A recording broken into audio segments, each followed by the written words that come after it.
Praise the Lord. Pastor David बोल रहा हूँ glory to glory church Mumbra की तरफ से। और आज मैं आपके सामने एक विषय को लेकर आया हूँ कि दोष लगाने वाली सेवकाई और अनुग्रह की सेवकाई। ये दो सेवकाई के बारे में मैं आपसे आज बात करने वाला हूँ। अनुग्रह या ग्रेस, ये शब्द जब मैं उच्चारता हूँ या बोलता हूँ तो सामने वाले के कान एकदम खड़े हो जाते हैं। वो बोलते हैं अनुग्रह का प्रचार कर रहे हैं, मतलब पाप करने की इजाजत दे रहे और पाप करने का लाइसेंस दे रहे लोग, और कुछ भी करो तो चलेगा, परमेश्वर का अनुग्रह है। और अनुग्रह के बारे में बहुत सारा मिसअंडरस्टैंडिंग जो है वो इन दिनों में चर्चेस में है। लेकिन आज मैं जो दो हमारे सब्जेक्ट, जो दो विषय है कि एक अनुग्रह की सेवकाई और एक दोष लगाने वाली सेवकाई, उसके बारे में आज मैं आपसे बात करने वाला हूं। सबसे पहले सवाल उठता है कि हमें अनुग्रह का प्रचार इन दिनों में क्यों करना चाहिए? क्या ये अनुग्रह करने का सही समय है? तो मैं कहूंगा जी हाँ, ये सही समय है, क्योंकि अभी ये वक्त आ चुका है अनुग्रह का प्रचार करना ही है। मुझे लोग पूछते हैं कि अनुग्रह का प्रचार क्यों करते हो? क्योंकि मैं कहता हूं कि बाइबल में से मैं आपको बता सकता हूं, बाइबल में लिखा है कि अनुग्रह का प्रचार करने का टाइम कौन सा है। और मैं आज आपके लिए पढ़ रहा हूं यिर्मयाह उसका 23वां अध्याय 3 और 6 वचन। ध्यान से सुनिए। तब मेरी भेड़ बकरियां जो बची है उनको मैं उन सब देशों में से जिनमें मैंने उन्हें बरबस भेजा है, स्वयं ही उन्हें लौटा लाकर उन्हीं की भेड़शाला में इकट्ठा करूंगा और वे फिर फूले फलेंगी। यहां पर परमेश्वर बोलता है कि जो मेरी भेड़ बकरियां है, जिनको मैंने अलग अलग देशों में, सब देशों में उनको मैंने जहां पर ये बिखरा है, उन सब भेड़ बकरियों को मैं वापस लेके आऊंगा। और यहां पर लिखा है 6 वचन में, उसके दिनों में यहूदी लोग बचे रहेंगे और इस्राएली लोग निडर बसे रहेंगे। और यहोवा उसका नाम यहोवा हमारी धार्मिकता रखेगा। और इब्रानी में लिखा है यहोवा सिद्दकेनु यहां पर लिखा गया है। और यहां पर हम लोग जब देखते हैं तब अभी इस वचन के अनुसार अब सारे यहूदी लोग जो है वो इस्राएल की ओर लौट आ चुके हैं। जो परमेश्वर की जो भविष्यवाणी थी कि जब सारे इस्राएल लोग, जब जो भेड़े मैंने सब देशों में बिखेर दिए, वो सब भेड़े जब वापिस अपने देश में आएगी, मैं उनको इकट्ठा करूंगा। तब मेरा नाम क्या रहेगा? यहोवा सिद्दकेनु, यहोवा हमारी धार्मिकता। और इसीलिए ये एकदम सटीक समय है, ये एकदम प्रॉपर समय है कि हम परमेश्वर के अनुग्रह का प्रचार करें। और फिर से एक बार मैं दोहराना चाहता हूं कि परमेश्वर का अनुग्रह मतलब पाप करने के लिए लाइसेंस नहीं है। परमेश्वर का अनुग्रह मतलब कुछ भी करने की इजाजत नहीं है। इसको शैतान ने लोगों के दिमाग में मिसअंडरस्टैंड करके डाल दिया है, और लोग फिर अनुग्रह के प्रचार को सुनते नहीं। वो बोलते कि अनुग्रह का प्रचार जो है वो हमें पाप करने के लिए क्या करता है? लाइसेंस देता है। आज हम लोग जो बात करने वाले हैं सेवकाइयों के बारे में, दो सेवकाई के बारे में। उसका जो वचन है यहाँ पर 2 कोरिन्थियों की किताब, उसका 3 अध्याय और 5वां और 9वां वचन। यह नहीं कि हम अपने आप से इस योग्य है कि अपनी ओर से किसी बात का विचार कर सके, पर हमारी योग्यता परमेश्वर की ओर से। बाइबल में लिखा है हमारी योग्यता परमेश्वर की ओर से। 6वां वचन में लिखा है जिसने हमें नई वाचा के सेवक होने के योग्य भी किया, शब्द के सेवक नहीं। यहां पर क्या लिखा है? जिसने हमें नई वाचा के सेवक होने के योग्य भी किया, शब्द के सेवक नहीं वरन आत्मा के। कौन से सेवक नहीं बनाए? शब्द के सेवक नहीं बनाए, लेकिन आत्मा के सेवक बनाए। क्योंकि शब्द मारता है पर आत्मा जिलाता है। और यदि 7वें वचन में लिखा है, और यदि मृत्यु की यह वाचा जिसके अक्षर पत्थरों पर खोदे गए थे यहां तक तेजोमय हुई कि मूसा के मुंह पर के तेज जो घट्टा भी जाता था, इस्राएल उसके मुंह पर दृष्टि नहीं कर सकते थे। और 8वां वचन में लिखा है, तो आत्मा की वाचा और भी तेजोमय क्यों न होगी। और सबसे इंपॉर्टेंट वचन है यहां पर, क्योंकि जब दोषी ठहराने वाली वाचा तेजोमय थी, तो धर्मी ठहराने वाली वाचा और भी तेजोमय क्यों न होगी. मराठीमध्ये लिहिलेलं आहे, कारण ज्या सेवेचा परिणाम दंडाज्ञा ती जर तेजोमय होती, तर जिचा परिणाम नीतिमत्व ती किती विशेष करून अधिक तेजोमय असणार. इंग्लिश में लिखा है, for if the ministration of condemnation be glory, much more doth the ministration of righteousness exceed in glory. यहां पर लिखा है कि दोषी ठहराने वाली वाचा तेजोमय थी, तो धर्मी ठहराने वाली वाचा और भी तेजोमय क्यों न होगी. यहां पर दो वाचा के बारे में बात करता है, दो सेवकाई के बारे में बात करता है. एक सेवकाई जो मूसा की व्यवस्था की वजह से मिली, वो जो मूसा की व्यवस्था से जो मिलने वाली थी, वो जो वाचा थी, वो जो सेवकाई थी, वो क्या थी? दोषी करने वाली सेवकाई थी, दोषी ठहराने वाली सेवकाई थी. और जो परमेश्वर प्रभु यीशु मसीह के द्वारा जो सेवकाई मिली, वो सेवकाई उससे ज्यादा तेजोमय थी. यहां पर लिखा है धर्मी ठहराने वाली वाचा. धर्मी ठहराने वाली वाचा कौन है? यीशु मसीह का अनुग्रह हमें धर्मी ठहराता है. हमारे काम हमें धर्मी नहीं ठहराते, लेकिन यीशु मसीह का जो अनुग्रह है, जिसके हम काबिल भी नहीं है, अनमेरिटेड फेवर जो है परमेश्वर का, वो क्या करता है? हमें धर्मी ठहराता है. और बाइबल में लिखा है कि धर्मी ठहराने वाली वाचा और भी तेजोमय क्यों न होगी. पहली बात तो मैंने आपसे कहा कि अनुग्रह के प्रचार करने का यह सही समय है. यह सही समय अनुग्रह के प्रचार करने का, क्योंकि सारे यहूदी लोग अपने देश में यानी कि इस्राएल के, और अभी इन दिनों में हम लोग देखते हैं लौट चले हैं. और बाइबल में लिखा है कि जब वो लोग इस्राएल लौटेंगे, तभी मेरा नाम यहोवा सिदकेनु यानी कि यहोवा मेरी धार्मिकता करके ठहराया जाएगा. तो ये बात है कि हम अनुग्रह की सेवा का जो प्रचार करना चाहिए. यहां पर दो सेवकाई है. एक सेवकाई जो मूसा ने दी, जो आपको दोषी ठहराती है, व्यवस्था की सेवकाई, और दूसरी सेवकाई आपको धर्मी ठहराती है, वो है अनुग्रह की सेवकाई. कुछ लोग मुझे बोलते हैं कि अनुग्रह का प्रचार या अनुग्रह एक डॉक्ट्रिन है या अनुग्रह एक कल्ट है. बिल्कुल नहीं. मैं आपसे कहता हूं कि अनुग्रह एक व्यक्ति है. अनुग्रह प्रभु यीशु मसीह का व्यक्तित्व है, क्योंकि व्यवस्था दी गई. बाइबल में लिखा है व्यवस्था मूसा के द्वारा दी गई, अनुग्रह आया. यानी कि अनुग्रह व्यक्ति है, और मूसा जो है वो नौकर है. मूसा कौन है? सेवक है. और यीशु मसीह जो है वो पुत्र है. और नौकर के द्वारा व्यवस्था आई, नौकर के द्वारा व्यवस्था आई, और पुत्र के द्वारा क्या आया? अनुग्रह आया. और यूहन्ना 1:17 में लिखा है, इसलिए कि व्यवस्था तो मूसा के द्वारा दी गई, परंतु अनुग्रह और सच्चाई प्रभु यीशु मसीह के द्वारा पहुंची. और यूहन्ना 1:14 में लिखा है, और वचन देहधारी हुआ और अनुग्रह और सच्चाई से, इंग्लिश में लिखा है full of grace and truth, परिपूर्ण होकर हमारे बीच में डेरा किया, और हमने उसकी ऐसी महिमा देखी जैसे पिता के इकलौते की.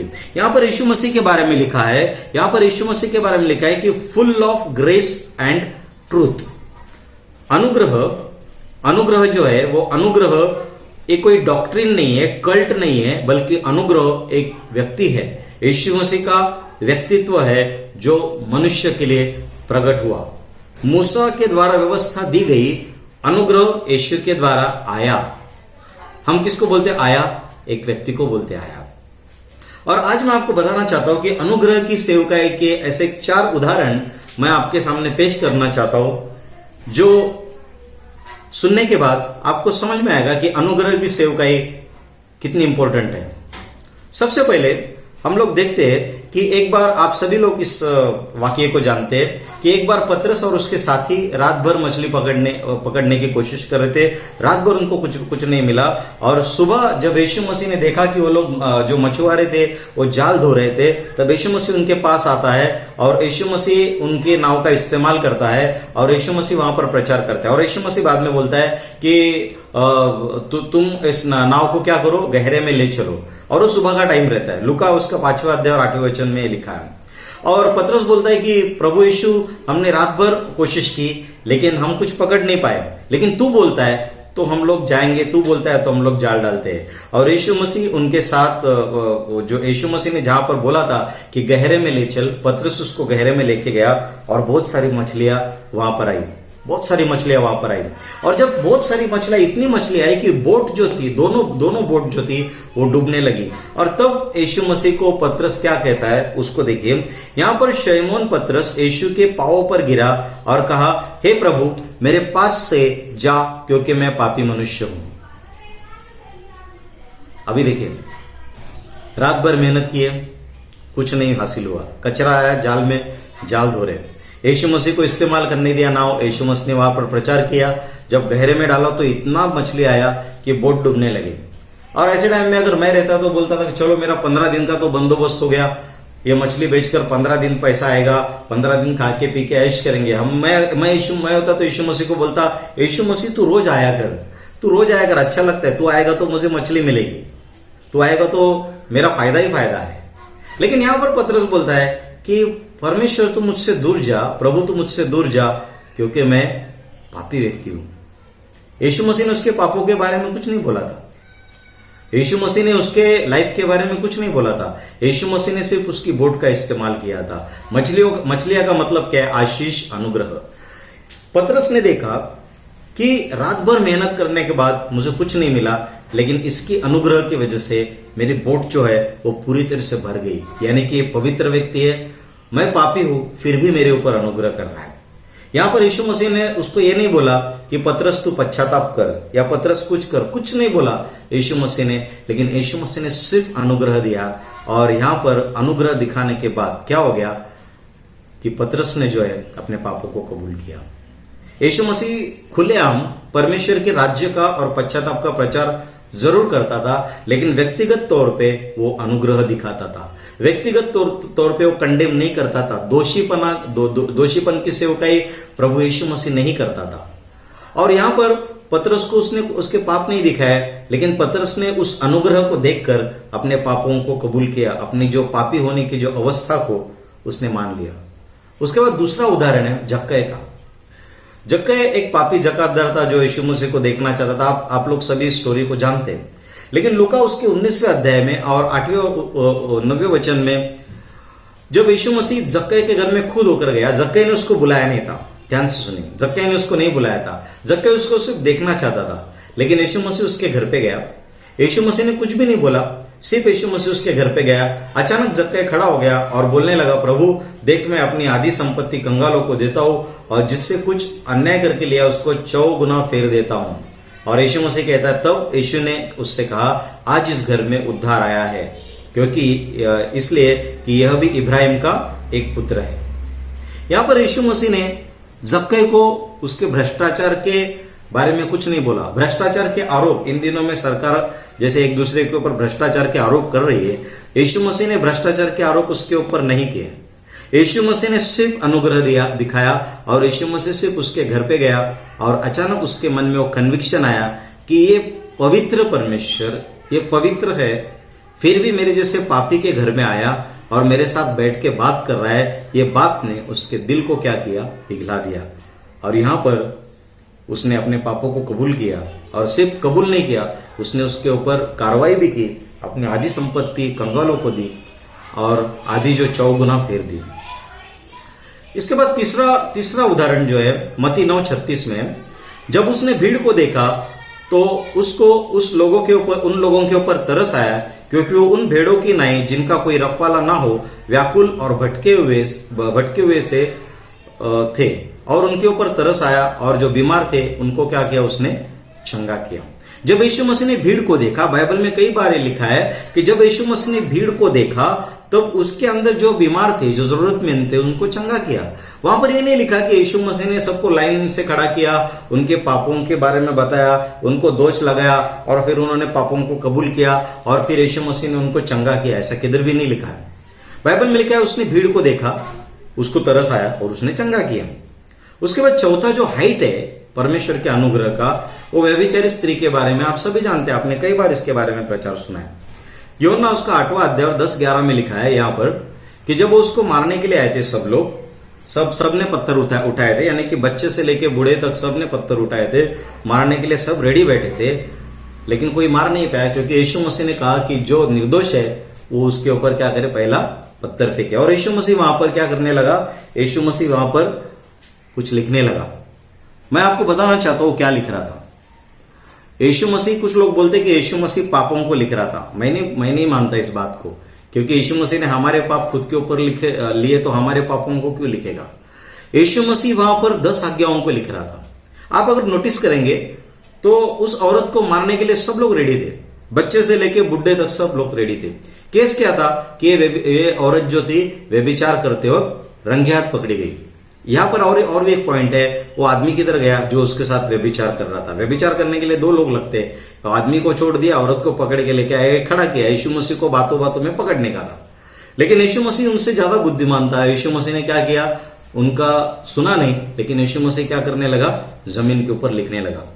मैं आपको बताना चाहता हूं क्या लिख रहा था। यीशु मसीह जमीन के ऊपर 10 आज्ञाओं को लिखा, क्योंकि केस क्या था कि जिस किसी ने व्यभिचार नहीं किया हुआ, जो निर्दोष है इस मामले में, वही उसके ऊपर पत्थर डाले। तो अभी लॉजिकली अगर हम लोग देखेंगे तो एक छोटा बच्चा जिसको व्यभिचार क्या है वो नहीं मालूम है, वो उसको पत्थर से मार सकता है, क्योंकि उसने व्यभिचार किया नहीं, उसके व्यभिचार के बारे में कुछ मालूम ही नहीं। लेकिन वो बच्चा भी अपना पत्थर फेंक के क्यों भागा, क्योंकि 10 आज्ञाओं में एक आज्ञा है कि व्यभिचार मत करो, लेकिन और एक आज्ञा है चोरी मत करो। हो सकता है, मैं एग्जांपल दे रहा हूं, हो सकता है वहां पर वो बच्चा गया होगा रेडी होके हाथ में पत्थर लेके, लेकिन उसने नीचे एक आज्ञा देखी, वो आज्ञा ये बता रही थी कि चोरी मत करो। बच्चे को याद आया होगा कल ही पेंसिल चुराई थी। फिर दूसरी एक आधी औरत रहेगी जिसने कभी व्यभिचार नहीं किया, अपने पति के साथ पूरी ईमानदार है, वो भी अपने हाथ में पत्थर लेके रेडी है मारने के लिए, लेकिन जब वो आगे गई तब वहां पर और एक आज्ञा लिखी थी परमेश्वर में कि 10 आज्ञाओं में से एक कि लालच मत करना, लोभ मत करना। तब उसको याद आया कि कल ही पड़ोसन ने एक साड़ी ली है 10,000 रुपए की, और इसके मन में वैसे ही साड़ी लेने की लालच पैदा हुई। यानी कि 10 आज्ञा में, जो सारी की सारी आज्ञा में किसी ना किसी ने कोई ना कोई बाकी की आज्ञा तोड़ी थी, इसलिए वो लोग वहां पर पत्थर छोड़ के चले गए। नहीं तो कोई भी मार सकता था। देखो, पूरी की पूरी भीड़ तो व्यभिचारी नहीं हो सकती। और केस क्या था कि इसने व्यभिचार किया है, इसका मेन गुनाह क्या है, व्यभिचार किया है। तो जो व्यभिचार नहीं किया वही उसको मारना चाहिए, ये केस वहां पर था। लेकिन बाइबल में लिखा है कि 10 आज्ञाओं में से अगर एक भी आज्ञाओं को तुम तोड़ते हो, एक भी आज्ञा को तोड़ते हो, तो बाकी 9 के 9 टूटा जैसा है। तो वहां पर जो बच्चा है उसने अलग टाइप का पाप किया, वहां पर जो औरत है उसने अलग अलग टाइप का पाप किया, इसलिए कोई भी काबिल नहीं हो सका कि उस औरत को पत्थर से मारे। और यीशु मसीह ने उसको क्यों छोड़ा? यीशु मसीह ने उसको क्या बोला? यीशु मसीह ने उसको 3 बातें बोली, मैं आपके सामने पेश कर रहा हूं। यीशु ने कहा, मैं भी तुझ पर दंड की आज्ञा नहीं देता। बाकी लोगों ने दंड की आज्ञा दी क्या? नहीं, क्योंकि उनको अपने अपने पाप उसमें नजर आए 10 आज्ञाओं में। और फिर यीशु मसीह बोलता है, मैं भी तुझ पर दंड की आज्ञा नहीं देता, फर्स्ट। सेकंड, जा, यानी कि फ्रीडम। तीसरा है फिर पाप न करना। आज चर्च में उल्टा हो गया, 1 2 3 की बजाय हम क्या कर रहे हैं, 3 2 1। पहले बोलते हैं चर्च में आने गए तो पाप मत करो, शुद्धता के साथ आओ। फिर बोलते हैं जा के बदले में बोलते हैं आओ। और तीसरे बोलते हैं फिर परमेश्वर आपको दोषी नहीं ठहरेगा। लेकिन यीशु मसीह का स्टाइल, यीशु मसीह का सुसमाचार देने का तरीका काफी अलग है। यीशु मसीह पहले बोलता है उसको कि मैं तुझे दंड की आज्ञा नहीं देता, जा और फिर पाप न करना। लेकिन यहां पर यीशु मसीह अनुग्रह इस तरह से प्रकट करता है, ध्यान से सुनिए मैं क्या बोल रहा हूं। यीशु मसीह उसको यह बोलता है कि मेरे पास तुझे पत्थर से मार डालने का अधिकार है, तुझे मारना चाहिए, ये मेरा कर्तव्य भी है, फर्ज भी है, क्योंकि मूसा ने आज्ञा दी कि ऐसे लोगों को तुम मार डालो। मैं तुझे मार भी सकता हूं, मेरे पास वो अधिकार है, मेरा कर्तव्य भी है, फिर भी मैं तुझे छोड़ रहा हूं, क्योंकि तेरी जगह मैं मर रहा हूं, तेरी जगह मैं मरने वाला हूं। ये अनुग्रह की हाइट है, ये है अनुग्रह की सेवकाई। मैं आज जो बोल रहा हूं आपको कि अनुग्रह की सेवकाई, यानी कि जो धर्मी ठहराने वाली सेवकाई, वो क्या है? वो ये है कि जब पतरस ने यीशु को बोला, यीशु को देखा जो उसके नाव में पूरा मछलियां भर गई थी, तब बोला कि मैं पापी मनुष्य हूं। जक्कई ने अपने पापों को कबूल किया। भीड़ को यीशु मसीह को देखकर तरस आया। जो भीड़ को जब यीशु मसीह ने देखा उसको तरस आया। और व्यभिचारी स्त्री के बारे में तो उसने हाइट ही कर दिया। और मैं आपको बताना चाहता हूं, ठीक से सुनिए क्या वचन मैं पढ़ रहा हूं। रोमियो उसका 2 अध्याय और 4 वचन में लिखा है, क्या तू उसकी कृपा और सहनशीलता और धीरज रूपी धन को तुच्छ जानता है? और क्या यह नहीं समझता कि परमेश्वर की कृपा तुझे मन फिराव को सिखाती है?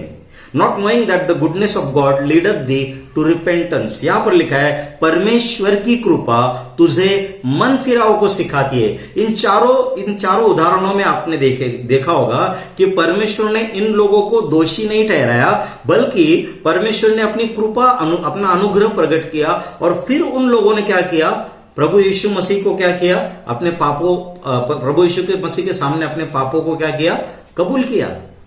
यहां पर कहीं भी नहीं लिखा कि परमेश्वर ने इन 4 उदाहरणों में उनको दोषी ठहराया, उनको ये बोला कि तुमने गलत किया है। दोषी ठहराने वाली सेवकाई उसने नहीं की, लेकिन क्या कि उसने उनके ऊपर अनुग्रह किया।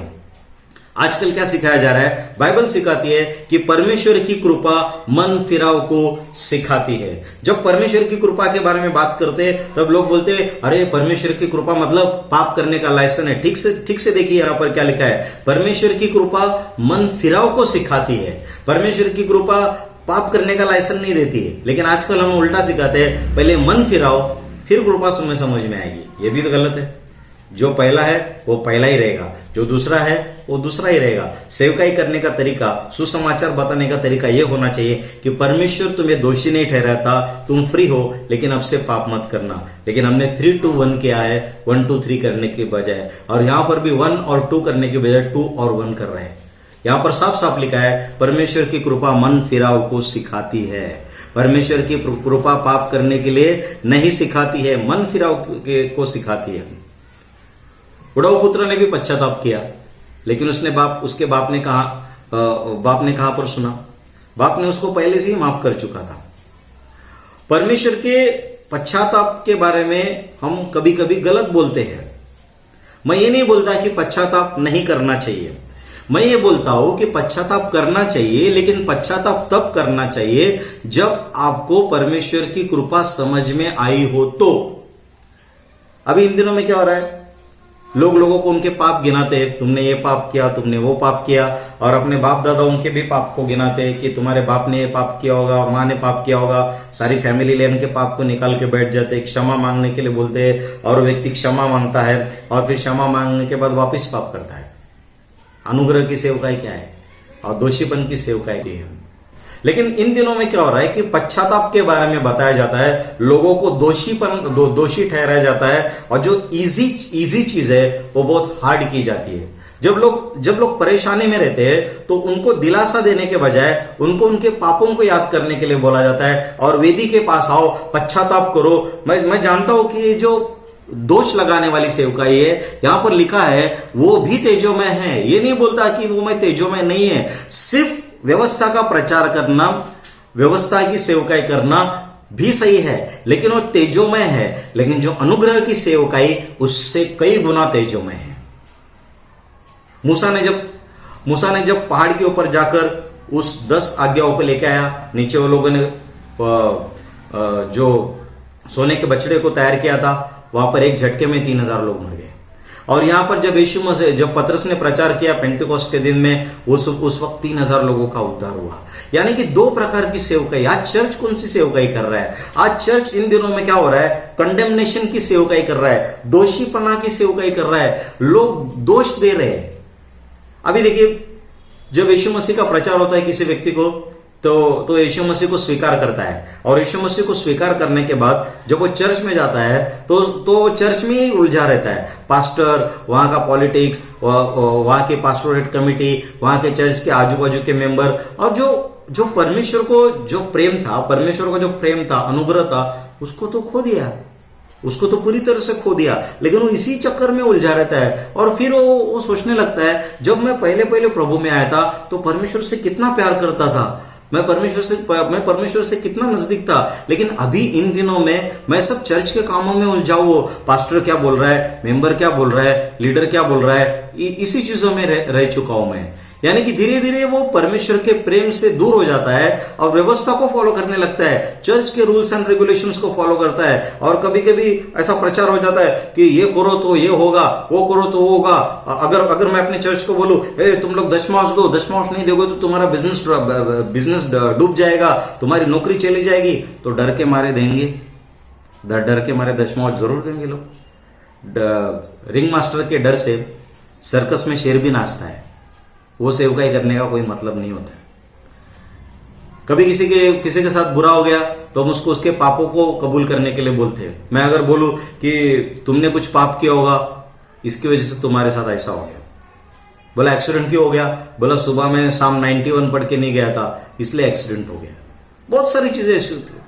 कई बार एक आध आदमी गलत करता है, समझो एक आदमी दारू पीता है और मैं अगर चर्च में दारू के ऊपर प्रचार करूं, मैं बोलूंगा कि मैं वचन के द्वारा सबको मारूंगा, तो उसका भी कोई मतलब नहीं। समझो मेरे चर्च में 10 लोग हैं, एक आदमी दारू पीता है, लेकिन उस आदमी को टारगेट करके अगर मैं दारू के ऊपर प्रचार करता हूं तो बाकी के लोगों का उस प्रचार का क्या फायदा है? वो लोग बोलेंगे हम लोग तो दारू नहीं पीते, पास्टर किसके बारे में बोल रहे हैं, और मेंबर एक दूसरे के बारे में जानते हैं। वो आदमी कंडेमनेशन में आ जाता है, वो आदमी दोषीपना में आ जाता है और वो चर्च छोड़ देता है। मैं ये नहीं बोलता कि गलत चीज को गलत मत बोलना चाहिए, लेकिन डिसिप्लिन अलग होती है, डिसिप्लिन अलग होती है, कंडेमनेशन अलग होता है। कंडेमनेशन इन दिनों में हो रहा है, डिसिप्लिन नहीं हो रहा है। और जब आपको किसी को डिसिप्लिन करना है, समझो पर्टिकुलर एक आदमी को डिसिप्लिन करना है, तो उसके लिए पूरा प्रीचिंग डालने की कोई जरूरत नहीं है। परमेश्वर का आत्मा कंडेम नहीं करता, परमेश्वर का आत्मा दोष नहीं लगाता, लेकिन परमेश्वर का आत्मा कन्विक्ट करके, आपको करेक्ट करके अपना लाइफ जो है वो डिसिप्लिन में लेकर आता है, क्योंकि वो डिसिप्लिन की आत्मा है। परमेश्वर का आत्मा आपको कंडेम नहीं करता। आपको कंडेम कौन करता है? आपको कंडेम करने वाले लोग कौन कौन है मैं आपको बताता हूं। सबसे पहले आपका मन आपको कंडेम करता है, दूसरा आपके आजू बाजू वाले लोग आपको कंडेम करते हैं, तीसरा आपका समाज आपको कंडेम करता है, आपकी फैमिली आपको कंडेम करती है। कंडेम करने वाले बहुत है, और सबसे ज्यादा कंडेम कौन करता है? शैतान हमें दिन रात परमेश्वर के सामने कंडेम करता है। लेकिन पवित्र आत्मा कंडेम नहीं करता, लेकिन पवित्र आत्मा यीशु के पास लेके आता है, पवित्र आत्मा आपको कन्विक्ट करता है। आपके ऊपर निर्भर है अभी कि आप कंडेमनेशन की सेवकाई कर रहे हो या फिर आप जो अनुग्रह की सेवकाई कर रहे हो। मैं फिर से एक बार मैं उस वचन को पढ़ना चाहूंगा, क्योंकि जब दोषी ठहराने वाली वाचा तेजोमय थी, तो धर्मी ठहराने वाली वाचा और भी तेजोमय क्यों न होगी। मैं चाहता हूं कि आप अनुग्रह की सेवकाई का प्रचार करें, क्योंकि अनुग्रह की सेवकाई और भी ज्यादा तेजोमय है। और जो दोषी ठहराने वाली वाचा जो है वो थोड़े दिन के लिए चलता है। अभी जैसे प्रगटीकरण का प्रचार होता है, लोग डर जाते हैं। अभी एक सेवक ने परमेश्वर के प्रगटीकरण का प्रचार किया, लोग डर गए, उन्होंने अपने फेसबुक को डीएक्टिवेट किया, और जो सोशल मीडिया यूज करते थे, व्हाट्सएप, फेसबुक, सबको बंद कर दिया, और प्रभु प्रभु करने लगे। कितना दिन किया? 15 दिन किया। उसके बाद क्या हो गया? वापिस चालू हो गया, क्योंकि अनुग्रह नहीं समझा, परमेश्वर के प्रेम को नहीं समझा। जब आप परमेश्वर के प्रेम को समझोगे, बाइबल में लिखा है कि परमेश्वर का प्रेम हमें क्या करता है? विवश करता है। परमेश्वर का प्रेम हमें पाप करने के लिए क्या करता है? रोकता है। लेकिन अगर आप देखो, एक स्प्रिंग होती है, जो दोषी ठहराने वाली जो सेवकाई कैसे है, वो कैसा है कि आप जितना दबा के रखो, थोड़ा भी अगर खुला हो जाता है, लोग, वो स्प्रिंग क्या होती है? उछल के आ जाती है। वैसे आप जितना भी लोगों को दबा के रखो, क्या होगा? थोड़ा भी उनको मौका मिलेगा, वो लोग क्या आएंगे? खुल के आ जाएंगे। लेकिन आप जब परमेश्वर के अनुग्रह के बारे में बताओगे, लोग चर्च में आना शुरू करेंगे। कभी कभी लोग बोलते हैं चर्च में हम लोग नहीं जा सकते, क्योंकि पास्टर जो बोलता है वो बहुत हार्ड बातें हैं, हमसे तो होने वाले नहीं बाबा, हम लोग तो हमारे हाथ से तो बहुत सारी गलतियां होती है, पास्टर क्या क्या बोलते रहते, फिर हमें ताने मारते रहते, मैं नहीं जाऊंगा चर्च में। इसकी वजह से कई लोग, कई आत्माओं को हमने खो दिया है, क्योंकि हम अनुग्रह की सेवकाई नहीं कर रहे हैं।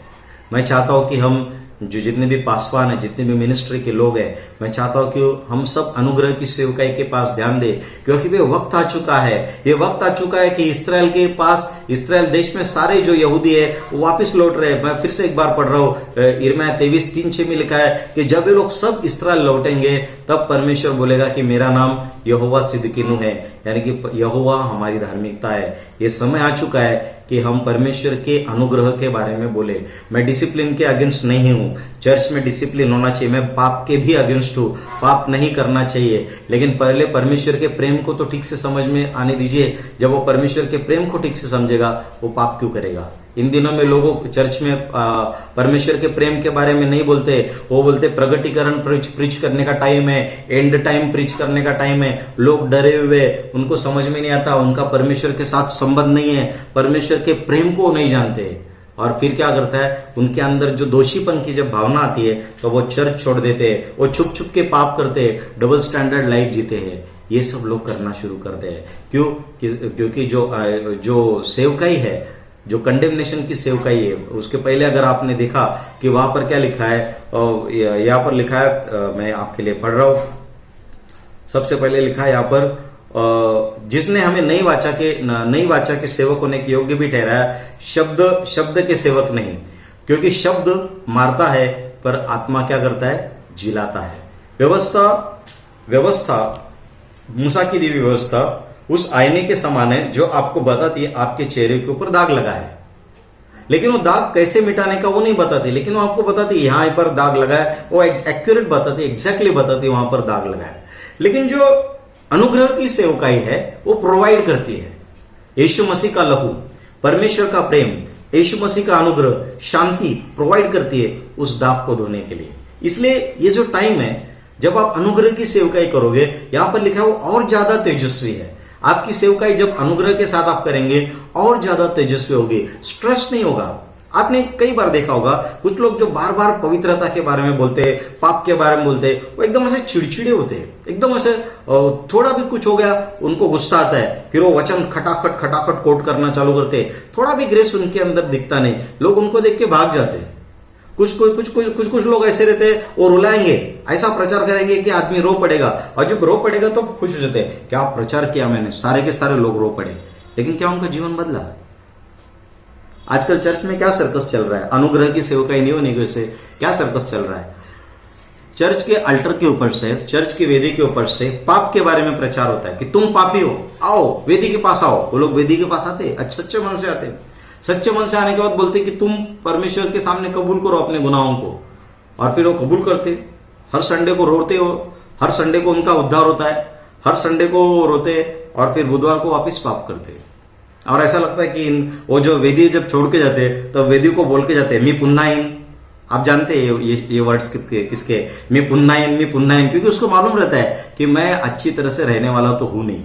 तो संडे को रो रो के प्रचार करते हैं, क्योंकि पास्टर ने बोला है, पास्टर ने वेदी के पास आने के लिए बोला है, तो हम जाएंगे। और वेदी के पास जाते रोते धोते घुटने पे आते, और फिर क्या होता है, वो लोग जब क्या करते बाद में वापिस, जो बुधवार का जब टाइम आता है, बुधवार तक वो अपने क्या करता है, इसको भूल जाते हैं, अपनी वाचा को भूल जाते हैं, क्योंकि वो अनुग्रह को समझते नहीं, अनुग्रह को क्या करते वो लोग लेके नहीं जाते। सो मैं आज आपको बताना चाहता हूं कि अनुग्रह की सेवकाई करने का सही वक्त यही है, और अनुग्रह की सेवकाई और आपकी जो सेवकाई को तेजस्वी करेगी, क्योंकि अनुग्रह की सेवकाई तेजस्वी है। Praise the Lord. परमेश्वर का धन्यवाद हो इस वचन के द्वारा, प्रभु आपको आशीषित करे। Thank you.